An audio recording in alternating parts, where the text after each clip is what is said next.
आप शुरू कर लो, दूसरा भजन सुदेश जी गा देंगी। ठीक है, ठीक है। शुभ हो, सबका शुभ हो, सबको सदैव की जय। भगवान के चरणों में कोटि कोटि प्रणाम, सबका शुभ हो। धर्म विकासाले में आकर देव प्रभाव जो पाते हैं। धर्म विकासाले में आकर देव प्रभाव जो पाते हैं। उनके जीवन में वह निश्चय उच्च परिवर्तन लाते हैं। उनके जीवन में वह निश्चय उच्च परिवर्तन लाते हैं। धर्म विकासालय में आकर देव प्रभाव जो पाते हैं। मिथ्या मत हो जो जो उनके, वह सब ही मिट जाते हैं। मिथ्या मत हो जो जो उनके, वह सब ही मिट जाते हैं। आत्म रूप और सत्य धर्म का सत्य ज्ञान वह पाते हैं। आत्म रूप और सत्य धर्म का सत्य ज्ञान वह पाते हैं। धर्म विकासालय में आकर देव प्रभाव जो पाते हैं। उनके जीवन में वह निश्चय उच्च परिवर्तन लाते हैं। धर्म विकासालय में आकर देव प्रभाव जो पाते हैं। नीच गति प्रद जो जो बंधन, वह उनके कट जाते हैं। नीच गति प्रद जो जो बंधन, वह उनके कट जाते हैं। पाप विकार से मुक्ति पाकर हृदय शुद्ध बनाते हैं। पाप विकार से मुक्ति पाकर हृदय शुद्ध बनाते हैं। धर्म विकासालय में आकर देव प्रभाव जो पाते हैं। उनके जीवन में वह निश्चय उच्च परिवर्तन लाते हैं। धर्म विकासालय में आकर देव प्रभाव जो पाते हैं। उच्च जीवन में उन्नत होकर धर्म जीवन वह पाते हैं। उच्च जीवन में उन्नत होकर धर्म जीवन वह पाते हैं। संबंधों में सेवाकारी हितकारी बन जाते हैं। संबंधों में सेवाकारी हितकारी बन जाते हैं। धर्म विकासालय में आकर देव प्रभाव जो पाते हैं। उनके जीवन में वह निश्चय उच्च परिवर्तन लाते हैं। धर्म विकासालय में आकर देव प्रभाव जो पाते हैं। शुभ हो, धन्यवाद, शुभ हो।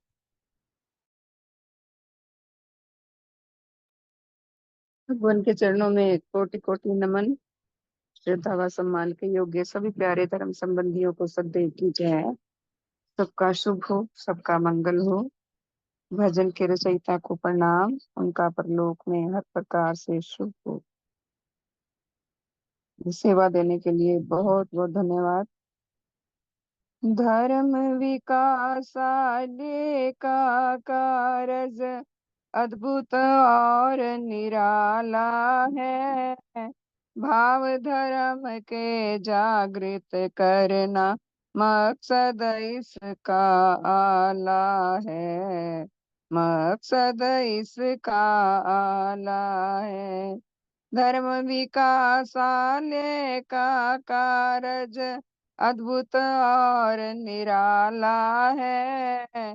भाव धर्म के जागृत करना मकसद इसका आला है। मकसद इसका आला है। रूह का रूप रोग और रक्षा इसमें दिखाया जाता है। आत्मघातक विष को छुड़ा कर सुधा पिलाया जाता है। सुधा पिलाया जाता है। इसका यह आदर्श जो हितकर है जग भर में लासानी। इसकी शिक्षा विधि अनोखी वैज्ञानिक और रूहानी। वैज्ञानिक और रूहानी। इसके उच्च मंडल में रहकर धर्म के साधन होते हैं। देव प्रभाव अमृत के छींटे हृदयों की मल धोते हैं। हृदयों की मल धोते हैं। कौन कौन से नीच राग जो पकड़ पाप करवाते हैं।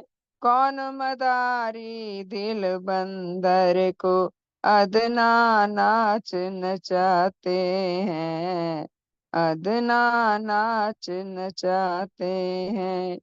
उनकी काली भूतनी सूरत यहाँ डराने लगती है।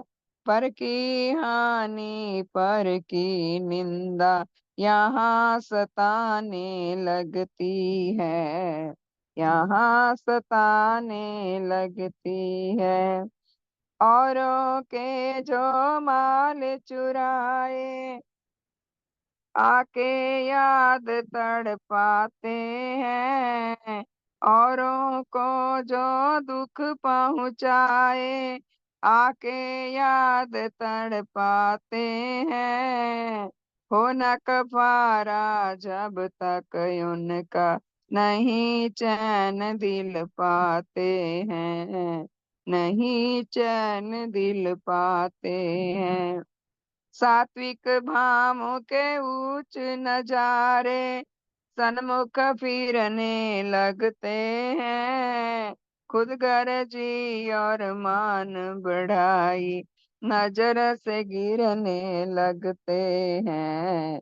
नजर से गिरने लगते हैं। देव गुरु भगवान का कारज सबसे श्रेष्ठ लगता है। उसमें सेवाकारी होना सौदा लाभ का जचता है। सौदा लाभ का जचता है। अनपढ़ तुच्छ शक्तियाँ वाले भी जो यहाँ आ जाते हैं। चंद साल में उनके मुकाबिल विद्वान शर्माते हैं। विद्वान शर्माते हैं। ऐसे धर्म विकासालय को उन्नत अधिक बनाए हम। उसकी मदद से धर्म के पथ पर उन्नत होते जाएं हम। उन्नत होते जाएं हम। ऐसे धर्म विकासालय को उन्नत अधिक बनाए हम। उसकी मदद से धर्म के पथ पर उन्नत होते जाएं हम। उन्नत होते जाएं हम। उन्नत होते जाएं हम। धन्यवाद जी। सबका शुभ हो।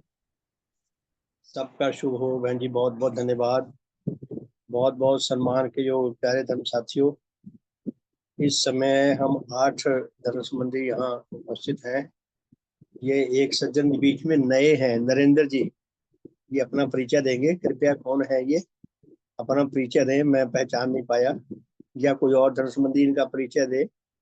नरेंद्र जी, नरेंद्र जी शुभ हो आपका,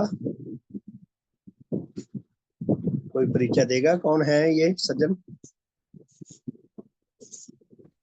हेलो अनीता जी शुभ हो। नरेंद्र जी, शुभ हो जी हाँ श्रीमान जी। हाँ जी कौन श्रीमान है जी। ये नरेंद्र जी? कौन है? नरेंद्र जी मैं नहीं जानती हूँ श्रीमान जी। अच्छा, मैं क्या, आप शायद माइक ऑन किया, शायद आपने। नरेंद्र जी कृपया अपना नहीं, मेरा वो गलती परिचय। से हो गया होगा श्रीमान जी। कोई बात शशि नहीं। शशि गोयल, शशि तायल, उन्होंने मुझे ऐड किया है। अच्छा, शशि, शशि जी जैसे आपको कहाँ हाँ, रहती हैं उन्होंने आप? मेरे को उन्होंने लिंक भेजा था। आप कहाँ रहती हैं जी? गुड़गांव। गुड़गांव में, ठीक है। बहुत बहुत धन्यवाद आपका, आपका स्वागत है, बहुत बहुत धन्यवाद। तो बहुत बहुत सम्मान के योग प्यारे धर्म साथियों, भगवान देव आत्मा ने मनुष्य की आत्मिक गठन को 8 श्रेणियों में, जो मनुष्य की आत्मा की शक्तियां हैं उनको 8 श्रेणियों में बांट कर मनुष्य की आत्मिक गठन को हम समझ सके, उसके लिए हमारा बहुत उन्होंने रास्ता सरल कर दिया। एक बार मैं दोबारा पढ़ता हूँ कि पुण्य भगवान ने जो मनुष्य की आत्मिक गठन बताई है, तो आत्मिक गठन को की जो आत्मिक आत्मा में जो शक्तियां हैं उनको 8 श्रेणियों में बांटकर भगवान ने बताया है। पहली श्रेणी में आती हैं शरीर निर्माण तथा रक्षाकारी शक्तियां, जो शरीर का निर्माण करती हैं वो शक्तियां, प्रारंभिक शक्तियां वही हैं। अगर वो ना होती या वो सशक्त ना होती तो शरीर का निर्माण ही नहीं होना था, हमारा जन्म ही नहीं होना था। तो शरीर के निर्माण विषयक तथा शरीर की रक्षा विषयक जो शक्तियां हैं, उन शक्तियों के द्वारा हमारे शरीर का निर्माण होता है, हम आयु पर्यंत हमें रक्षा मिलती है। जैसे बॉडी की इम्यूनिटी पावर होती है ना, उसी तरह ये आत्मा की शक्तियां हैं। तो दूसरे वर्ग में शक्तियां आती है इंद्रियगत वो शक्तियां, वैसे हम 3-4 दिन में ये पढ़ चुके हैं। तीसरी श्रेणी में जो शक्तियां आती हैं वो है वासना शक्तियां। चौथी श्रेणी में जो शक्तियां आती हैं वो है उत्तेजना शक्तियां। उत्तेजना पैदा होती है इंसान में, जल्दी डर जाता है, जल्दी क्रोध में आ जाता है, चीखने चिल्लाने लग जाता है, ये उत्तेजना शक्तियों के वर्ग में आती हैं ऐसी शक्तियां। पांचवी श्रेणी में आती हैं अंग शक्तियां। मैं मेरा का बोल, जो बच्चा, ताजा बच्चा पैदा हुआ है, 4-6 महीने, 7-8 महीने, साल, सवा साल तक उसको यही पता नहीं होता कि मैं हूँ। धीरे धीरे उसके अंदर ये बोध जागने लगता है। जो जो उसकी उम्र बढ़ती है, 1.5 साल के बाद उसके अंदर ये जागृति पैदा होने लगती है कि मैं हूँ, मैं इन सबसे अलग हूँ। जैसे ये अलग अलग दिखते हैं और लोग, मैं भी ऐसे अलग हूँ इनसे से। तो अहंग शक्तियां हैं। अहंग का मतलब घमंड भी होता है। अहंग संस्कृत का शब्द है, इसका अर्थ मैं भी होता है, कि मैं, मेरा, या मेरे साथ जो संबंधित वस्तुएं या संबंधी हैं। तो छठे श्रेणी में जो शक्तियां आती हैं, ये सारी आत्मा के अंग हैं, ये शक्तियां, मानसिक शक्तियां। सातवीं श्रेणी में जो शक्तियां आती हैं वो है सात्विक भाव, सात्विक शक्तियां। सातवीं श्रेणी तक अगर सारी की सारी शक्तियां किसी मनुष्य के अंदर पूर्ण रूप में, गिनती में भी पूर्ण हो और पूर्ण विकसित अवस्था में भी हो, तब भी वह मनुष्य जो है आत्मिक गठन की दृष्टि से बहुत अधूरा है, इनकम्प्लीट है। जब तक उसके अंदर 8वीं श्रेणी की शक्तियां और पूर्ण गठन रूप में ना हो, तब तक वो आत्मा अधूरा है। तो भगवान ने जो 8वीं प्रकार की जो शक्तियां हमें बताई हैं, 8वीं श्रेणी की जो शक्तियां, वो है देव शक्तियां। देव शक्तियां किसी आत्मा में जब विकसित होती हैं, तब वह आत्मा अपनी आत्मिक गठन की दृष्टि से पूर्ण होता है। तो कल हमने सत्यानुराग और मिथ्या वैराग के विषय में जो 8 पक्ष है उनके पढ़े थे। सत्यानुराग के 8 पक्ष हैं। तो प्रत्येक पक्ष के भगवान देवात्मा पूर्ण अनुरागी हैं। उनका सारा देव जीवन, उनकी सारी, उनके ग्रंथ, उनकी सारी बातचीत, उनके और जितनी क्लैरिफिकेशन दी हैं छोटी छोटी बड़ी बड़ी पुस्तकों में, जितने लेख लिखे हैं, और जो सरल साधारण बातचीत में भी भगवान ने बातें की हैं, जैसा उन्होंने अद्वितीय आदर्श जीवन जिया है, वो सारा, ये सारी शक्तियों का उसके अंदर बड़ा ज्वलंत दृष्टांत हमें मिलता है। तो देव शक्तियां जब किसी आत्मा में आ जाएं पूर्ण विकसित अवस्था में, तब वो उस आत्मा की, उस मनुष्य की आत्मिक गठन पूर्ण होती है। तो कल हमने ये पढ़ा था सत्यनुराग के 8 पक्ष और मिथ्या वैराग्य के 8 पक्ष। तो यहीं से आगे उठाते हैं सवाल। थोड़ा थोड़ा भगवान ने इनका डिटेल दी है हमें। तो प्रश्न है कि सत्य विषय पूर्णांग अनुराग से क्या अभिप्राय है। हमने ये शब्द सुनिए, भगवान ने कहा कि उनके अंदर सत्य विषय पूर्णांग अनुराग शक्तियां हैं।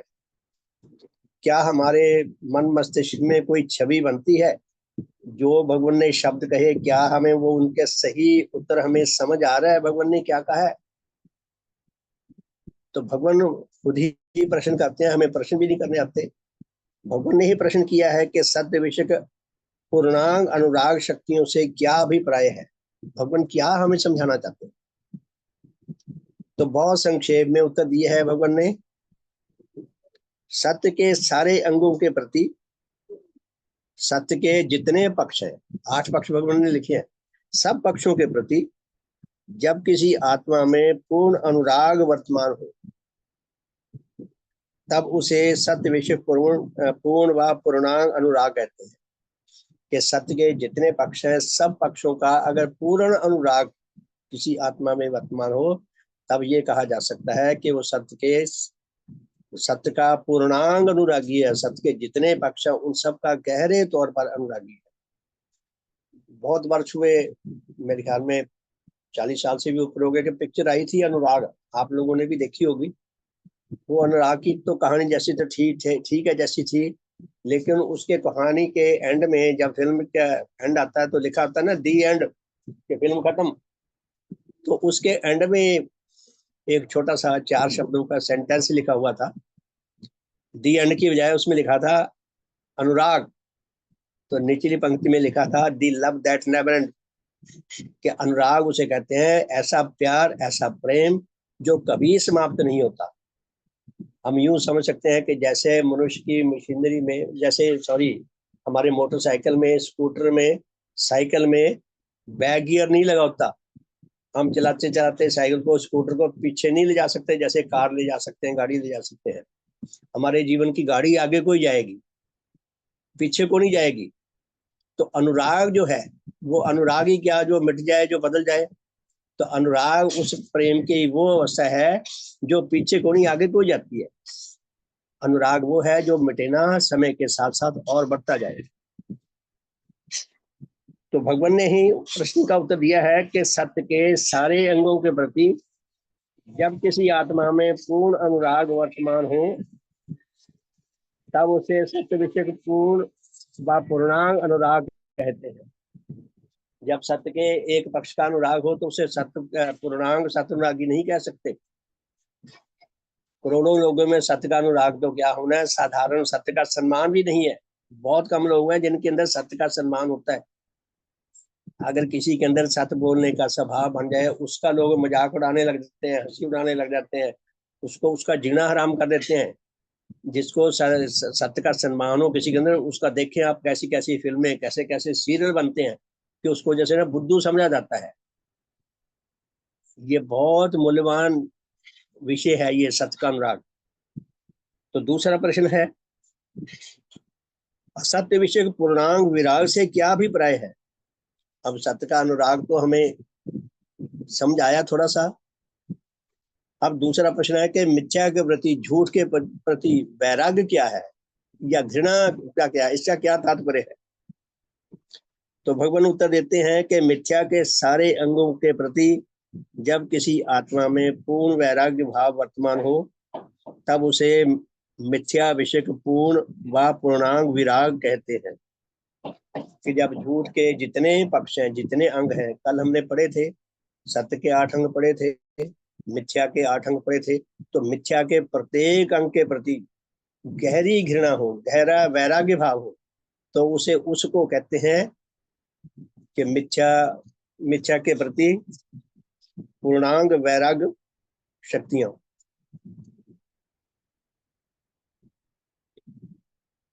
उसके बाद आता है कि हित विषयक पूर्णांग अनुराग से क्या अभिप्राय है। ये तीसरी देव शक्ति है। प्यारे धर्म साथियों, कल जब मैं पढ़ रहा था तो मुझे ऐसा अनुमान लग रहा था कि हम थोड़ा कोशिश करें, आप भी प्रयास करें, मैं भी प्रयास करूं। भगवान ने सत अनुराग और मिथ्या वैराग के प्रति 8 अपने अंग लिख दिए। हम प्रयास तो करें, थोड़ा सा अपने अनुभव से जो कुछ हमें समझ आया है कि अशुभ के और शुभ के, अशुभ के 8 अंग क्या हो सकते हैं, मिथ्या के 8 अंग क्या हो सकते हैं। कहीं मुझे मिला नहीं, अगर आपको इन ग्रंथों में कहीं मिला हो तो कृपया बताने की कोशिश करें, या हम अपनी ओर से लिखने की कोशिश तो करें। इन 8 के आधार पर भी क्या हो सकते हैं, शुभ के 8 अंग क्या हो सकते हैं, अशुभ के 8 अंग क्या हो सकते हैं।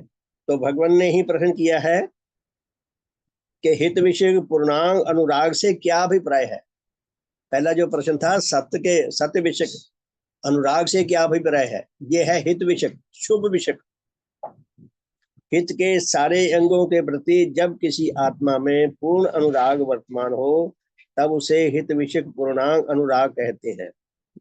ये भी उत्तर वही है, लेकिन शब्द इसमें बदले हुए हैं, विषय अलग है कि जब हित के जितने पक्ष हैं, किसी जन में अगर सभी पक्षों के प्रति पूर्ण अनुराग है शुभ के, तो उसे कह सकते हैं कि उसके अंदर शुभ का पूर्णांग अनुराग है, शुभ के सारे अंगों के प्रति अनुराग भाव रखते हैं। उसके बाद फिर प्रश्न आता है अहित विषय पूर्णांग वैराग्य किसे कहते हैं। इसका उत्तर जो है उसमें भगवान लिखते हैं कि अहित के सारे अंगों के प्रति जब किसी आत्मा में पूर्ण वैराग्य वर्तमान हो, पूर्ण घृणा वर्तमान हो, जैसे ज्योति और अंधकार में कभी मेल नहीं हो सकता, लाइट में और अंधेरे में कभी मेल नहीं हो सकता। जहां लाइट होगी, जहां ज्योति होगी, वहां अंधकार नहीं होगा। ऐसा नहीं है जहां अंधकार है वहां ज्योति नहीं जा सकती, जहां ज्योति है वहां अंधकार नहीं जा सकता। ज्योति जा सकती है अंधकार के पास भी, लेकिन अंधकार वहां नहीं जा सकता जहां ज्योति है। ज्योति और अंधकार में कभी मेल नहीं हो सकता। उसी तरह भगवान देवात्मा के देव रूप में जो असत्य के प्रति, मिथ्या के प्रति, अशुभ के प्रति जो गहरी घृणा है, जैसे गहरा वैराग्य भाव है, वो सत्य और शुभ के साथ कभी मेल में नहीं आ सकते। तो इतने अद्वितीय सिद्धांतों के स्वामी है भगवान देवात्मा। उसके बाद फिर आगे क्या कहते हैं भगवान फरमाते हैं कि यह सब नाना अंग जिस आत्मा में विकसित हो, जिस मनुष्य की आत्मा में यह देव शक्तियां, नाना शक्तियां विकसित हो, वह अपनी आत्मिक गठन में पूर्ण होता है। उसकी आत्मा की गठन पूर्ण होती है।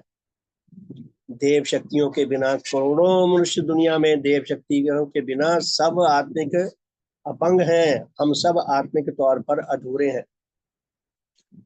तो आत्मिक गठन की पूर्णता देव शक्तियों से होती है। तो भगवान आगे फरमाते हैं यह देवात्मा सब प्रकार के आत्माओं का शिरोमणि होता है, सर्वश्रेष्ठ, परम पवित्र, परम कल्याणकारी, सत्य, शुभ तथा आध्यात्मिक सौंदर्य की मूर्ति होता है। सभी मनुष्यों से परम श्रेष्ठ होता है क्योंकि उसकी आत्मिक गठन पूर्ण है। जो मनुष्यों में आत्मिक विकार हैं, जो दुर्बलताएं हैं, जो नीचताएं हैं, जो नीच घृणाएं हैं, जो नीच अनुराग है, जो कपटताएं हैं, उनसे ऐसा आत्मा पूर्णतः शुद्ध पवित्र होता है। इसलिए वो सभी मनुष्यों से बहुत ऊंचे स्तर का मनुष्य होता है। इसलिए वह देवात्मा कहलाता है। देव आत्मा, दो शब्दों को जोड़कर शब्द बना देव प्लस आत्मा, देव आत्मा। देव शब्द जो है ये संस्कृत की दिव धातु से बना। दिव धातु से दिवाकर कहते हैं सूर्य को। हमारा ये जो भौतिक सूर्य है ये अपूर्व ज्योति और अपूर्व शक्ति का भंडार है। देखो करोड़ों मील दूर से जब सूर्य निकला नहीं होता, अभी सूर्य उदय नहीं हुआ होता, उसके उदय होने से आधा घंटा पहले धरती पे हल्की हल्की लाइट चमकने लग जाती है, ज्योति दिन की चमकने लग जाती है, चीजें दिखाई देने लग जाती हैं। सुबह शहर में जाएं तो लाइट में चल रहे होते हैं, दिन की लाइट में। धीरे धीरे फिर सूर्य चमकता है, जब उसकी डायरेक्ट धूप हमारे पे पड़ती है करोड़ों मील दूर से, वो कितना चमका देती है विश्व को। धरती को, हमारी को, और कितना अपनी ऊर्जा से, शक्ति से भर देती है। तो देव शब्द से दिवाकर बना है, देव शब्द से देव बना है। देव वो जो अद्वितीय सत्य अनुरागों से और अद्वितीय शुभ अनुरागों से जो सुसज्जित हो, जो अद्वितीय मिथ्या वैराग्यों से, जो अद्वितीय अशुभ वैराग्यों से सुसज्जित हो, जो अपने जीवन से सत्य और शुभ का साथ देने के लिए विवश हो और बहुत ऊर्जावान हो, वो अपने इर्द गिर्द जो भव्य आभा मंडल रखता है, उसके कारण वो सारे मनुष्य आत्माओं से बहुत ऊंचा होता है, सर्वश्रेष्ठ होता है, सबका शिरोमणि होता है। तभी वो देवात्मा कहलाता है, भव्य आत्मा कहलाता है। यह देवात्मा सब प्रकार के आत्माओं का शिरोमणि होता है। उनके अस्तित्व में आत्मिक अंगों के निर्माण का कार्य अपनी पूर्णता लाभ करता है। देवात्मा किसी व्यक्ति का नाम नहीं है। देवात्मा धर्म जगत की सबसे ऊंची अद्वितीय डिग्री है, जिसके होल्डर हमारे सदगुरु श्री श्री सत्यानंद जी अग्निहोत्री, जिनका आध्यात्मिक नाम भगवान देवात्मा है, ये डिग्री उनके पास है। कोई सहज प्रश्न कर सकता है कि देवात्मा को डिग्री किसने दी? उन्होंने अपने आप ही ले ली क्या? देवात्मा को ये डिग्री दी है नेचर ने, जिसने अपने करोड़ों वर्षों के संग्राम के फलस्वरूप अद्वितीय आध्यात्मिक गठन में पूर्णता प्रदान करके भगवान देवात्मा को इस धरती पर आविर्भूत किया। देवात्मा में जो भी योग्यता आई है वो नेचर से आई है। नेचर ऑलमाइटी है, सबसे बड़ी अथॉरिटी नेचर है। नेचर ने भगवान देवात्मा को ये अद्वितीय योग्यता प्रदान की है, जिसको लाभ करके भगवान देवात्मा देवात्मा कहलाते हैं। तो भगवान कहते हैं कि उनके अस्तित्व में आत्मिक अंगों के निर्माण का कार्य अपनी पूर्णता लाभ करता है। भगवान देवात्मा के आत्मा में जितने भी आत्मिक अंग हैं, अभी जो 8 श्रेणियों की हमने आत्मिक अंग सुने हैं, ये इस पुस्तक में 80 अंग देवात्मा ने लिखी आत्मा के। आगे और भी बहुत सारे हो सकते हैं, 80 तो भगवान ने सीधे डायरेक्ट लिख दिए इसमें, कि यही देवात्मा श्री देवगुरु भगवान है, क्योंकि इनके आत्मा के अंदर सारे के सारे गिनती की दृष्टि से जितने आत्मिक अंग होने चाहिए वो सब देवात्मा के देवरूप में है। और प्रत्येक अंग का त्रिपक्षी विकास हुआ है, 3 डायमेंशनल विकास हुआ है, गहराई में, विस्तार में और शिखरता में। देवात्मा का परिचय किताब पढ़ें तब हमें और सरलता से ये बात समझ आ सकती है कि इसमें भगवान ने क्या कहा है, कि उनके प्रत्येक आत्मिक अंग का त्रिपक्षी विकास हुआ है। उनके भिन्न इस पृथ्वी में जितने आत्मा प्रकट हुए हैं देवात्मा के अतिरिक्त, और जो जो मनुष्य इस धरती पे प्रकट हुए हैं, वह सब के सब अपूर्ण गठन वाले थे। सबकी आत्मिक गठन अधूरी थी, इनकम्प्लीट थी। और इस काल में जो आत्मा वर्तमान है, जो मनुष्य इस दुनिया में इस समय वर्तमान है, जीवित हैं, वह भी सब के सब अपूर्ण गठन रखते हैं। उन सब की आत्मिक गठन भी अधूरी है। जो पहले हो चुके हैं, जो परलोक चले गए, उनकी भी आत्मिक गठन अधूरी थी। जो अब है, इनकी भी आत्मिक गठन अधूरी है, और जो आगे होंगे उनकी भी आत्मिक गठन अधूरी है। प्यारे धर्म साथियों, ये प्रश्न बड़ा पेचीदा सा है, बड़ा जटिल, बड़ा टेढ़ा सा प्रश्न है। मुझे खुद भी इस पर विश्वास नहीं होता था, कई साल तक मुझे विश्वास नहीं हुआ। धीरे धीरे धीरे धीरे थोड़ा सा बुद्धि में बैठने लगी बात, कि भगवान ने कितना अद्वितीय सत्य हमारे सामने रख दिया, कि हम सब मनुष्य जो है, हम सब की आत्मिक गठन अधूरी है। हमारी आत्मिक गठन अधूरी इसलिए है क्योंकि हमारी आत्मा के गठन में नेचर की जिस व्यवस्था, जिस सिस्टम के अनुसार आत्मिक गठन पूर्ण हो सकती है, नेचर को हमारे जीवन यात्रा में, हमारे जीवन में वो भूमिका निभाने का अवसर ही नहीं मिला। इसलिए हमारी आत्मिक गठन अधूरी रही। हमारे पूर्वजों की आत्मिक गठन अधूरी थी। इतना शुक्र है हम पशुओं से अलग होकर मनुष्य बन गए। तो अधूरों से अधूरे ही बनते हैं। भगवान देवात्मा के पूर्वजों के अंदर कितने गुण आए, वो धीरे धीरे इकट्ठे होते होते भगवान देवात्मा के आत्मा में गुण आ गए। तो भगवान देवात्मा के पूर्वज जो थे सात्विक जीवनधारी थे, बहुत उच्च जीवन रखते थे, लेकिन आत्मिक गठन उन सब की भी अधूरी थी। तो भगवान की आत्मिक गठन पूर्ण कैसे होगी? ये प्रश्न विचार करने वाला है। भगवान ने इसकी सफाई दी है। वैज्ञानिक कई खोजें करते हैं, महीनों वर्षों लगा देते हैं, तो कई बार कोई सत्य समझ नहीं आता, लेकिन कई बार कोई ऐसा अचानक कोई गलती हो जाती है, कोई भूल हो जाती है, कोई नई चीज बन जाती है, तो फिर वो पड़ताल करते हैं ये नई चीज कैसे बनी, ऐसा भी हो जाता है। तो नेचर के अपने सिस्टम में भगवान देवात्मा के पूर्वजों के अंदर जो सात्विक भाव आए, वो संचित होते होते होते होते भगवान के आत्मा में आ गए। उन भावों के आने से भगवान देवात्मा के अपने अस्तित्व में उन शक्तियों के क्रिया प्रतिक्रिया के होने से नई शक्तियां बन गई। भगवान ने उदाहरण दी है, दो दृष्टांत हम देख सकते हैं। जैसे हम देखें, ऑक्सीजन है, ऑक्सीजन जो है ये जलने में मददगार होती है। मोमबत्ती वगैरह जलाएं तो ऑक्सीजन मिलती रहेगी, मोमबत्ती जलती रहेगी। ऑक्सीजन मिलनी बंद हो जाए, मोमबत्ती बुझ जाएगी। वो बच्चों को स्कूल में प्रैक्टिकल भी कराया करते थे, प्रश्न भी डाला करते थे केमिस्ट्री में, कि सिद्ध करो मनुष्य सांस लेता है और मोमबत्ती जलती है, ये दोनों एक समान रासायनिक प्रक्रियाएं हैं। तो बच्चे करते थे, मैंने भी करा, आप लोगों ने भी किया होगा, कि मोमबत्ती को जब तक ऑक्सीजन मिलती है तो वो जलती है, ऑक्सीजन मिलना बंद हो जाए मोमबत्ती बुझ जाएगी। तो ऑक्सीजन और हाइड्रोजन, उनका रासायनिक आपस में कॉम्बिनेशन हुआ, मेल हुआ, उससे बन गया पानी। ऑक्सीजन जो है जलने में मददगार होती है और हाइड्रोजन गैस खुद जलती है। कॉलेज में बच्चों को केमिस्ट्री लैब में ये प्रैक्टिकल भी करवाया करते थे कि हाइड्रोजन गैस बनाओ, वो बना के दिखाते थे। फिर ट्यूब के ऊपर जब माचिस जलाई, फट से आग जल गई, वो सारी गैस जल जाती थी।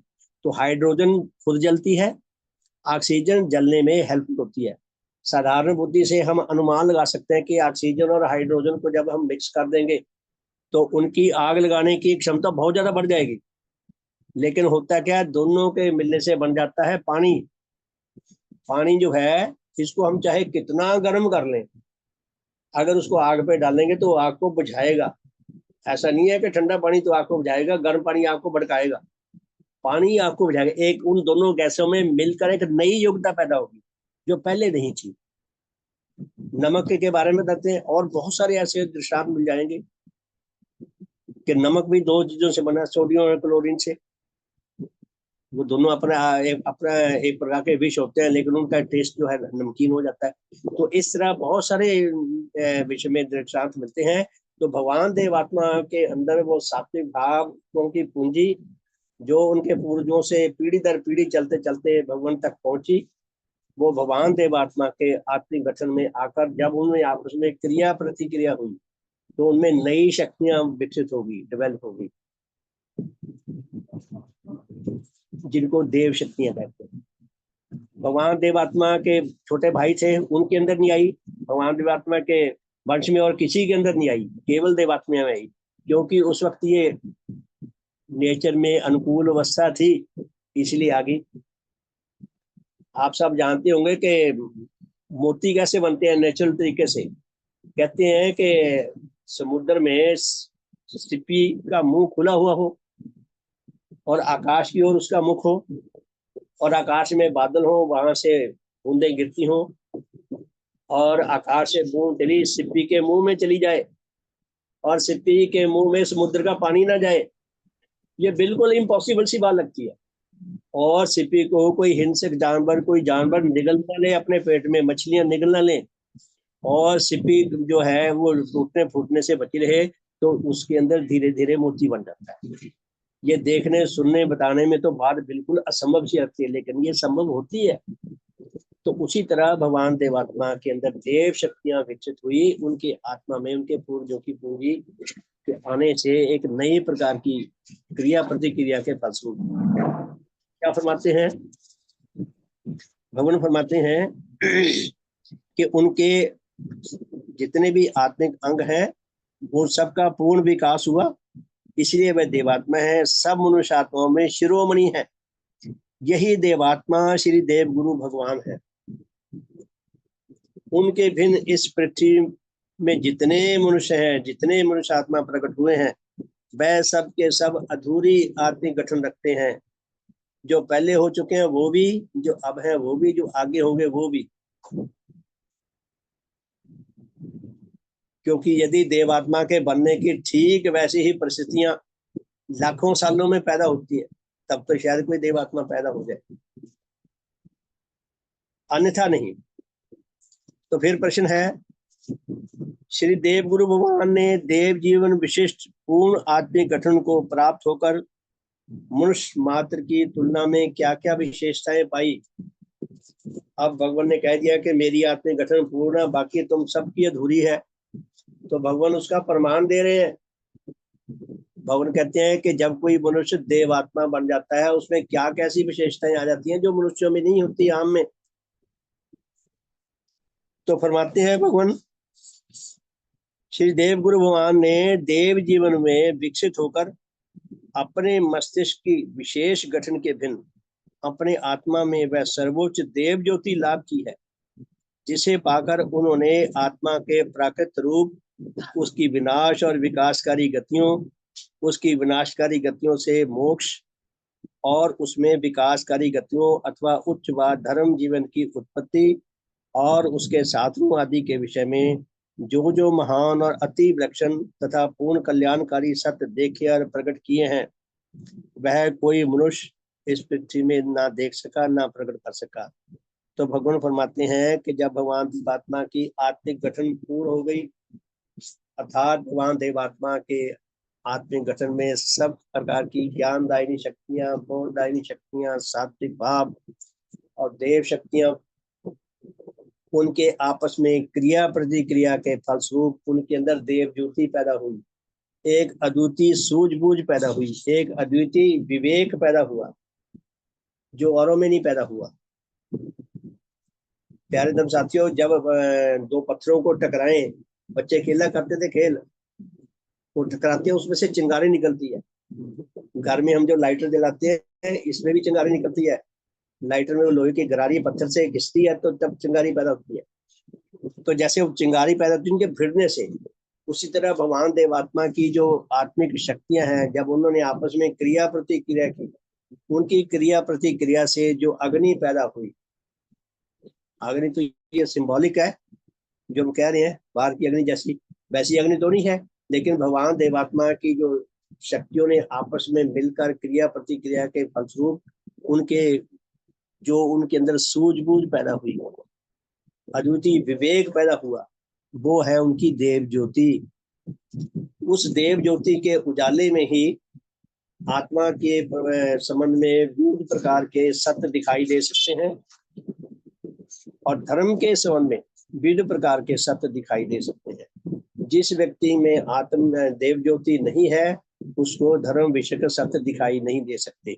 तो भगवान ने वो कुछ गिनवाए हैं कि देव ज्योति जब उनके अंदर विकसित हुई, उसको पाकर देवात्मा ने उन्होंने आत्मा के प्राकृत रूप को देखा कि नेचर ने आत्मा वास्तव में क्या बनाई है, कैसी बनाई है, उसके कुदरती रूप को समझा और आत्मा का विनाश और विकासकारी गतियों से क्या तात्पर्य है, आत्मा विनष्ट कैसे हो जाती है, विकसित कैसे हो जाती है, ये उनको रहस्य समझाया।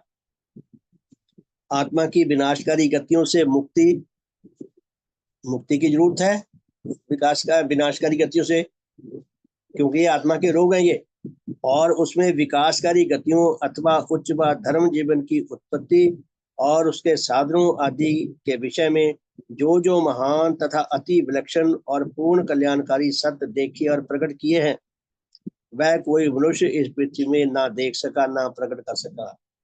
मनुष्य आत्मा का और सत्य धर्म का जो वास्तविक रूप है, जो नेचुरल रूप है, उसका ज्ञान केवल देवात्मा को हो सका और किसी को नहीं हो सका।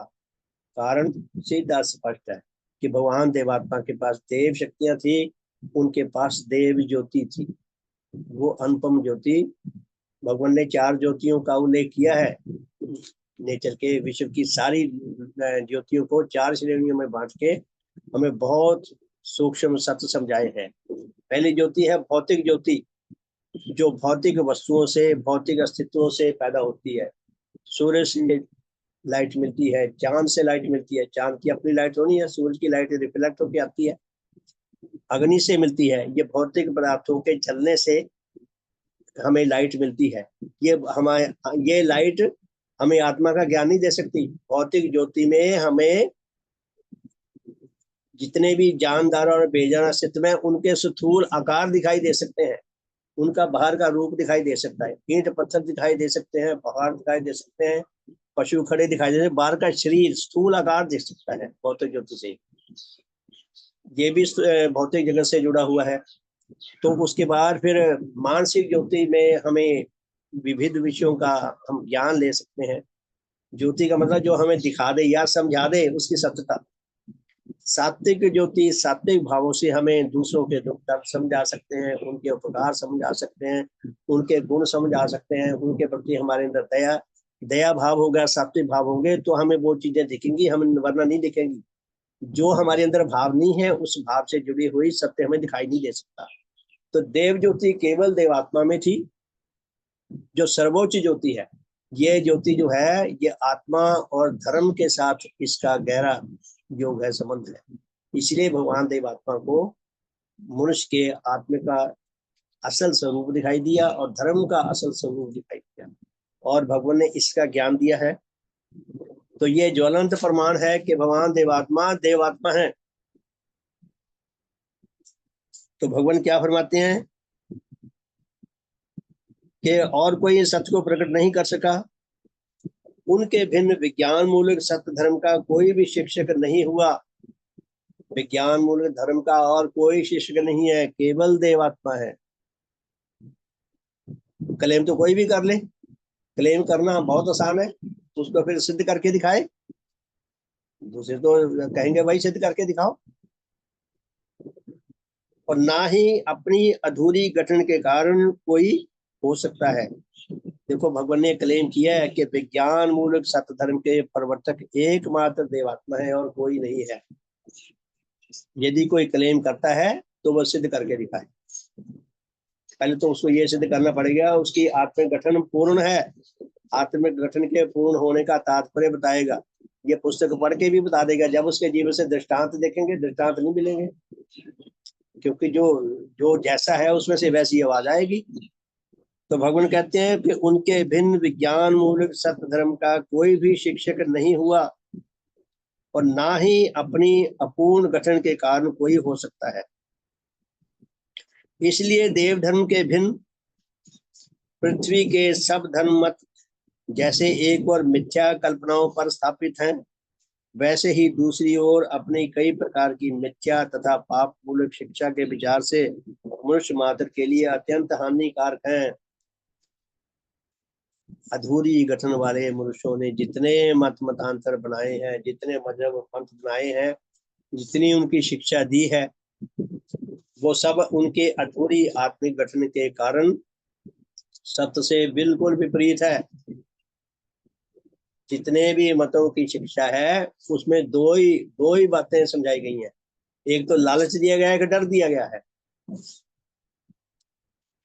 लालच दिया गया तुम अच्छे काम करो स्वर्ग में जाओगे, डर दिया पाप करोगे तो बुरे में जाओगे। पाप की परिभाषा क्या है, अच्छे कर्मों की परिभाषा क्या है, नेचुरल परिभाषा क्या है, ये नहीं दे सके, दे ही नहीं सकते थे क्योंकि आत्मिक गठन अधूरी थी।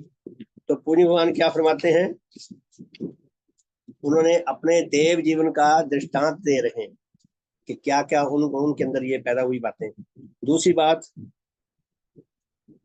सत्य धर्म के एकमात्र शिक्षक तथा प्रवर्तक होने के भिन्न श्री देव गुरु भगवान ही विश्व के द्वारा उसके विकास के सत्य नियम के अनुसार आविर्भूत होकर मनुष्य मात्र के लिए सच्चे और पूर्ण उपास्य देव और आदर्श हैं।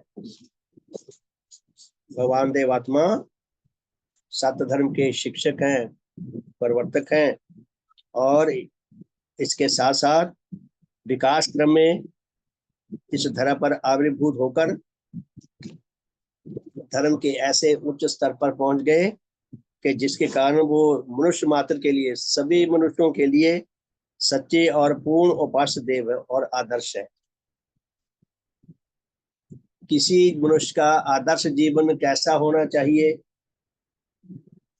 भगवान देवात्मा की जीवन गाथा पढ़ लें तो हमें धीरे धीरे शायद समझ आ जाए कि आदर्श जीवन कैसा होता है, कैसा आदर्श जीवन होना चाहिए। अगर हमने गहराई से समझना है तो भगवान ने देव शास्त्र में 4था खंड लिखा है, हम वही पढ़ लें। उसमें भगवान ने क्या दिया है? भगवान ने सारी नेचर में जानदार और बेजान अस्तित्व में जितने भी प्रकार के हैं उनको 16 श्रेणियों में बांटकर हमें शिक्षा दी है। हमें आयु पर्यंत 2 प्रकार के काम हैं। एक प्रकार के काम है जो हमें करने होते हैं और दूसरे प्रकार के काम है जो हमें नहीं करने होते। आयु पर्यंत हमारे पास कुछ कर्तव्य कर्म है सबके प्रति, पूरी नेचर में जितने भी अस्तित्व हैं, जिस जगत के भी हैं, उनके प्रति कुछ हमारे कर्तव्य कर्म हैं और कुछ हमारे लिए वर्जित कर्म है। वर्जित कर्म हमने नहीं करने और कर्तव्य कर्म हमने अवश्य करने। अब वो कर्तव्य कर्म क्या है, वर्जित कर्म क्या है, देव शास्त्र 4th खंड पढ़ ले, उसमें दिया है विश्व के सारे संबंधों के प्रति कि हमारे क्या कर्तव्य कर्म है और उनके प्रति क्या वर्जित कर्म।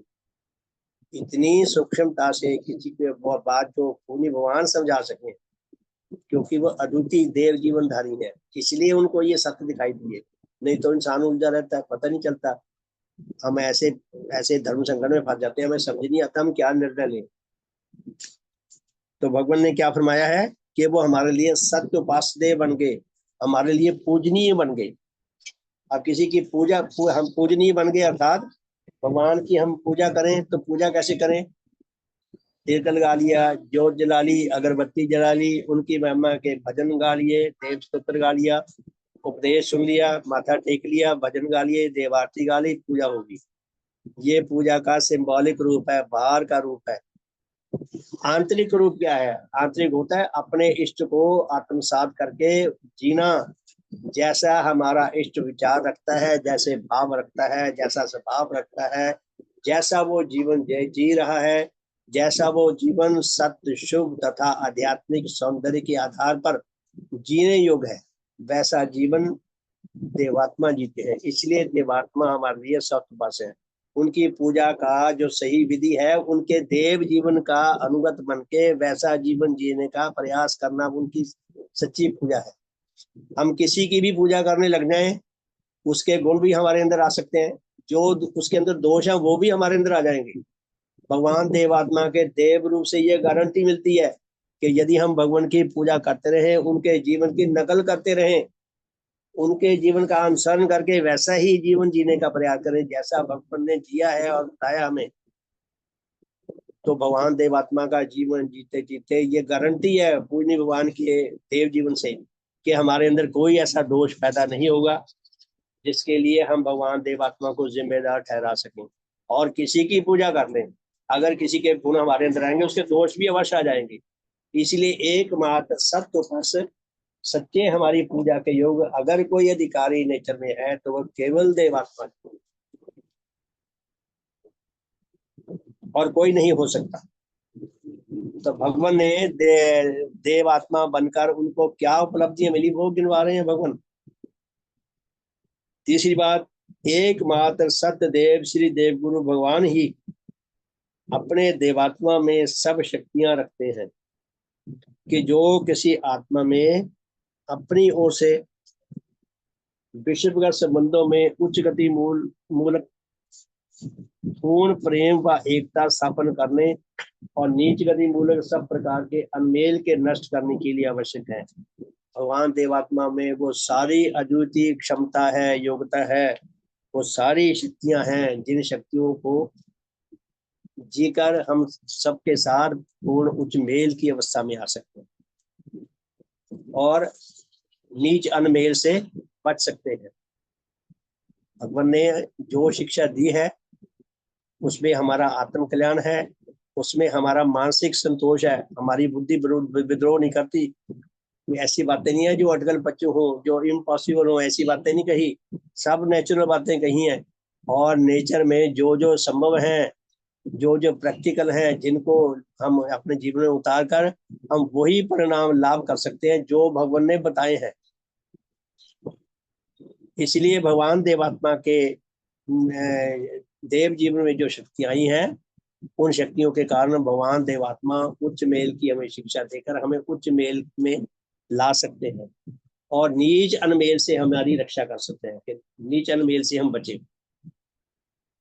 इसीलिए वह विश्व के सभी विभागों के संबंध में नीच गतियों के पूर्ण विनाश तथा उच्च गतियों के पूर्ण विकास से जो परस्पर पूर्ण मेल की अवस्था पैदा होती है उसके लिए पूर्ण आकांक्षा और विश्व के विकासकारी नियम के साथ पूर्ण एकात्म भाव रखते हैं। भगवान देवात्मा सारे विश्व के सभी जगतों के सभी सदस्यों के साथ पूर्ण मेल की आकांक्षा रखते हैं और प्रबल योग्यता रखते हैं। पूर्ण मतलब मेल का मतलब ये नहीं है उन शेर को गले लगा लें और शेर हमें फाड़ के खा जाए। मेल का मतलब तो ये होता है कि भी जो मेल की अवस्था में आने वाला हो, जो हमारे लिए मनुष्य हानिकारक है, हमारा गला काटने जा रहा है, जो अनाधिकारी है वो बात नहीं समझता, तो उससे उचित दूरी बनाकर रखो। जो जीवन विनाशक है उससे उचित दूरी बनाकर रखो। जो जीवन विनाशक नहीं है, जो हमारे साथ मेल की अवस्था में आ सकता है, जो समझदार है, जो समझ सकता है, जो अपने अंदर उच्च भाव उच्च गुण आत्मसात करके सात्विक जीवन जी सकता है, सबके साथ उच्च मेल का जीवन जी सकता है, उसके साथ उच्च मेल में हम आ सकते हैं। चौथी बात क्या कहते हैं भगवान? सत्यदेव और पूर्ण गठन प्राप्त श्री देव गुरु भगवान, सत्यदेव और पूर्ण गठन प्राप्त श्री देव गुरु भगवान अपनी देव शक्तियों के द्वारा और जगतों के भिन्न मनुष्य जगत के अधिकारी आत्माओं में जिस जिस प्रकार का श्रेष्ठ उच्च और अति अद्भुत परिवर्तन करने की सामर्थ्य रखते हैं, वह इस पृथ्वी के किसी अधूरी गठन प्राप्त आत्मा में नहीं थी और नहीं है। कि भगवान देवात्मा में अद्वितीय योग्यताएं, जो अधिकारी आत्मा है भगवान देवात्मा उनको कहीं का कहीं उच्च जीवनधारी बना सकते और बनाते हैं और बनाए हैं। भगवान ने कैसे कैसे दृष्टांत धर्म जगत में पैदा कर दिए। उच्च जीवनधारी बनाने की और किसी में योग्यता नहीं, क्योंकि वो अधूरी गठन के व्यक्ति थे, सुखनुरागी थे, अंधकारग्रस्त थे। तो वो अगर कोई हमें ये कहते, पहले मैं बड़े उपदेश सुनता था कि सब मनुष्यों से प्यार करो, हम सब मनुष्य एक ही ईश्वर की संतान है। मुझे बचपन में भी बड़ी अजीब सी बातें लगती थी कि पहले ये तो पता चल जाए कि ईश्वर है भी कि नहीं। अगर ईश्वर है तो उसकी संतानें कैसी हैं? एक दूसरे का गला काट रही हैं, एक दूसरे का माला स्वभाव छीन रही हैं, उनके घर बार लूट रही हैं, उनके देशों पे कब्जा कर रहे हैं, बहुत सब परमाणुओं लिए खड़े हैं एक दूसरे के आगे। महाभारत का युद्ध इनके आगे क्या है जो आज युद्ध हो रहे हैं? सब देशों में होड़ लगी हुई है परमाणु बम बना के रखने की। तो ये ईश्वर की संतान ऐसी होती है जो एक दूसरे का सर फोड़े? कोई लॉजिक नहीं है, कोई हमारे पास ऐसा आधार नहीं है जिसके आधार पे हम तर्क की दृष्टि से उस बात को समझ सकें, सहज रूप से उसको अपने जीवन में उतार सकें, उसके ऊपर कोई विश्वास स्थापित कर सकें। भगवान ने ये हमें शिक्षा दी है कि भाई यदि तुम अपनी आत्मा का सच्चा कल्याण लाभ करना चाहते हो तो जितने भी उच्च जीवनधारी आत्मा है उनके साथ मेल की अवस्था में आओ। जितने भी उच्च जीवनधारी बन सकते हैं उनके साथ मेल की अवस्था में आओ। जो नीच जीवनधारी में है उनको भी एक सीमा तक क्षमा करना सीखो। जब भी जीवन में कोई गलती हो जाए तो क्षमा मांगना भी सीखो, क्षमा करना भी सीखो, क्षमा मांगना भी सीखो। एक सीमा तक क्षमा करना सीखो, एक सीमा तक क्षमा मांगना सीखो। अगर वो सीमा से आगे बढ़ जाए तो उनको दंड देने के लिए भी तैयार हो, ऐसा ना भी गला कटवाते रहो। तो पुण्य भगवान ने हमें जीवन के प्रत्येक पक्ष में जितना हमारे लिए मार्गदर्शन किया है ये अद्वितीय है। भगवान क्या फरमाते हैं कि सत्यदेव तथा पूर्ण गठन प्राप्त श्री देव गुरु भगवान अपनी देव शक्तियों के द्वारा और जगतों के भिन्न मनुष्य जगत के अधिकारी आत्माओं में जिस जिस प्रकार का श्रेष्ठ उच्च जीवन तथा अति अद्भुत परिवर्तन करने की सामर्थ्य रखते हैं। भगवान सभी अधिकारी मनुष्यों में, सभी में नहीं कहा भगवान ने, जो अनाधिकारी है, जो महानीच है, जो कोई अच्छी बात सुन ही नहीं सकते, समझ नहीं सकते, जीवन में उतार नहीं सकते, वो अनाधिकारी है, अनडिजर्विंग पर्सन है। वो जो अधिकारी आत्मा है, डिजर्विंग पर्सन जो है, उनको उनके अंदर बहुत उनके अंदर ऊंची योग्यता पैदा कर सकते हैं और उनको श्रेष्ठ और उच्च जीवन और उनके अंदर अति उच्च परिवर्तन ला सकते हैं। बहुत अच्छी सामर्थ्य रखते हैं भगवान उच्च परिवर्तन लाने की, उच्च जीवनधारी बनाने की। वह इस पृथ्वी के ऐसी योग्यता जो भगवान में है, अधिकारी आत्माओं को उच्च जीवनधारी बनाने की, ऐसी योग्यता इस पृथ्वी में देवात्मा की अतिरिक्त और किसी में नहीं है। इसलिए उन्होंने ऐसे आत्माओं में जिस जिस प्रकार का परिवर्तन किया है, वह कोई और जन ना कर सका, ना ही कर सकता है। प्यारे धर्म साथियों, मैं अक्सर बताया करता हूँ, जब मैं मिशन में आया था तो शुरू में मुझे पहले तो कुछ समझ ही नहीं आता था क्या उपदेश दिए जा रहे हैं, और फिर धीरे धीरे समझ आने लगा। तो शुरू में मैंने 4 या 5 भगवान के शिष्यों के जीवन पढ़े थे, बहुत शानदार। पहला जीवन पढ़ा था श्रीमान नौ सिंह जी का, मृत्यु से जीवन की ओर। दूसरा पढ़ा था डॉक्टर श्री राम जी का, दिल्ली के सौभाग्यवान डॉक्टर श्री राम जी। तीसरा मैंने जीवन चित्र पढ़ा था रूहानी इनकलाब श्रीमान हरनाम सिंह जी, श्रीमान ईश्वर सिंह जी के पिताजी। चौथा मैंने जीवन चित्र पढ़ा था श्रीमान धर्मपाल जी का, भगवान देवात्मा की शरण में। और 5वां मैंने जीवन चित्र पढ़ा था श्रद्धेय श्रीमान देवोत्तम सिंह जी का, आत्म परीक्षण। प्रत्येक जीवन चित्र का जो शीर्षक है, टाइटल का, उस बुक का, वो टाइटल ही बोलता है कि इस बुक, उस पुस्तक में क्या होगा। मृत्यु से जीवन की ओर। हम सब करोड़ों मनुष्य अज्ञानता में आत्महत्या की ओर बढ़ रहे हैं, हमें पता नहीं है, हम टुकड़ों में आत्महत्या कर रहे हैं हर रोज। पता तब चलता है जब पटाखा बोल जाता है। तो पूर्ण भगवान ने हमें हमारा जीवन दिखाया, हमें हमारी आत्मिक प्रकृति दिखाई, इसके अंदर कितने सैकड़ों प्रकार के रोग हैं वो दिखाए। उन रोगों से जो हमारी हानि हो रही है और आत्मा की मृत्यु होनी है वो दिखाया। उससे मुड़ने के लिए हमें उन्होंने मार्ग सुझाया, हमें अपना बल दिया, हमें ऐसा वातावरण दिया, ऐसा ट्रस्ट दिया। जो अच्छे माता पिता होते हैं, अगर उनकी संतान योग्य है तो उसके लिए वो अपनी ओर से जब तक जीवित है उनके लिए बहुत परिश्रम करते हैं, उनको बहुत उनकी सुरक्षा करते हैं, और जाने से पहले पहले उनके लिए ट्रस्ट बनाए जाते हैं कि ट्रस्ट जो है हमारे बच्चों की देखभाल करे। तो पुण्य भगवान हमें ट्रस्ट देकर बनाकर, ट्रस्ट का मतलब विश्वास, भगवान हमें ऐसा मिशन बनाकर दे गए जिसमें उनके आध्यात्मिक बच्चों की रक्षा होती रहे, इनका पालन पोषण होता रहे, ये दुनियावी खराबियों से बचे रह सकें और धर्म भाव लाभ करते रह सके, इनकी आत्मा के भले और शुभ का मार्ग पर चलते रहे, बल्कि इनके द्वारा औरों तक भी भगवान की ज्योति और बल पहुंचे, औरों के भले का मार्ग भी प्रचार हो सके। तो प्यारे धर्म साथियों, हमारा सौभाग्य बहुत बड़ा है। तो सबका बहुत बहुत धन्यवाद। समय हो गया है तो शेष फिर कल देखेंगे। तो कल है भी बुधवार शाम को 4:30 बजे वाला साधन तो नहीं होगा, क्योंकि रुड़की से जो साधन होता है तो फिर उसमें हम जुड़ेंगे। तो सबका बहुत बहुत धन्यवाद। तो रात को आज 8:40 पे फिर मिलेंगे। तो जय ध्वनि करके आज के साधन को विराम देते हैं। भगवान देवात्मा की जय, भगवान देवात्मा की जय, भगवान देवात्मा की जय, भगवान देवात्मा की जय। सबका शुभ हो, सबका भला हो, सबका मंगल हो, सबका कल्याण हो। गुड इवनिंग, बहुत बहुत धन्यवाद। रात को मिलेंगे जी 8:40 पे। सबका शुभ। श्रीमान जी आपका बहुत बहुत शुभ हो, बहुत बहुत भला हो।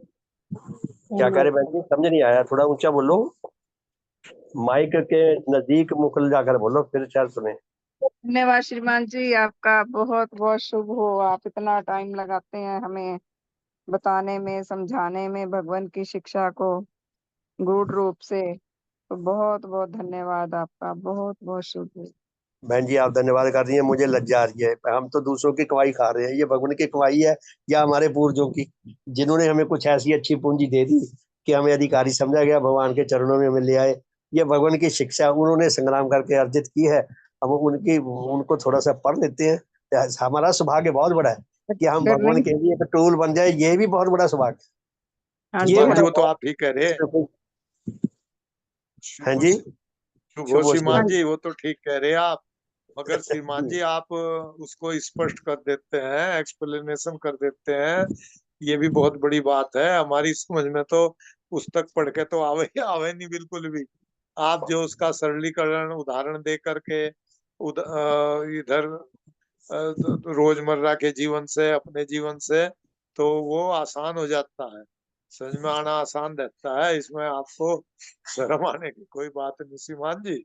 नहीं शुभ हो नहीं, आपका। लज्जा तो ये आती है कि ये श्रेय भगवान को जाता है, जी हमें जी, ये कहना उन्हें तो जाता है कि श्रेय हम है उनके ही। लिए टूल है। श्रीमान जी, वो हमें ये लिख जाता के है उनके लिए टूल बन जाए, ये हमारा बहुत बड़ा सौभाग्य है। वो लिख और के टूल छोड़ बने के रहे। उन्हें तो श्रेय है ही। जी जी मगर जी, श्रीमान जी आप जो उसे इतनी मशक्कत करके हमारे दिमाग में डालने की कोशिश कर रहे हैं, उसको भी श्रेय है।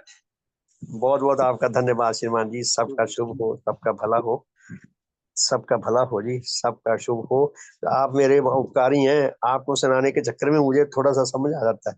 अगर आप ना ही, मैं क्या दीवारों को सुनाऊंगा? है जी, कोई मुझे कहता है दीवारों को उपदेश दे, है जी, तो वो दीवारों को तो नहीं ना दे सकते। अगर धर्म संबंधी इकट्ठे हो जाते हैं तो इनके आपके आने से मुझे भी, मेरा भी थोड़ा सा मार्ग खुल जाता है समझने जी का। वो बात ठीक है श्रीमान जी, वो बिल्कुल ठीक है। शुभ हो जी, धन्यवाद। ठीक है जी, फिर रात को मिलते हैं। बहुत बहुत धन्यवाद, शुभ हो, गुड इवनिंग।